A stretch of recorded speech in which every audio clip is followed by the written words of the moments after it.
நாகமண்டலின்னு பேரு. அஷ்டமகா நாகம்னு சொல்லுவாங்க. அனந்தன், வாசுகி, தக்ஷன், கார்கோடகன், புலிகன், சங்கபாலன், பத்மன், மகாபத்மன், அஷ்டமகா நாகம். சித்தர்கள் இந்த ஸ்தலத்துல இந்த ராகு கேது தோஷ நிவர்த்தி, சாப பாப பிரதிபந்த நிவர்த்திக்காக எந்திர ஸ்தாபனம் இந்த இடத்துலதான் பண்ணிருக்காங்க. எந்திர ஸ்தாபனம் பண்ணி அது மேல நாகர் கட்டு போட்டிருக்காங்க.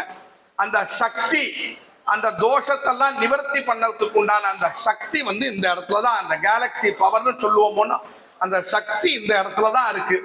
இதுக்குள்ள அந்த எந்திரம் இருக்கு. அந்த எந்திரத்தை வச்சு மேல நாகமண்டலி அந்த கட்டு போட்டிருக்காங்க. ரொம்ப விசேஷமான இடம். இந்த ஸ்தலத்துல சுவாமி, அம்பாள், ராகு கேது எவ்வளவு ஒரு முக்கியமோ அதே மாதிரி இந்த அஷ்டமகா நாகம் இந்த இடம் முக்கியம். ரொம்ப விசேஷமான சன்னதி. நல்லா பிரார்த்தனை பண்ணீங்க. சர்வஸ்யாப்தி சர்வசித்தி சர்வமேவ தேனாப்தி சர்வோ ஜயதி.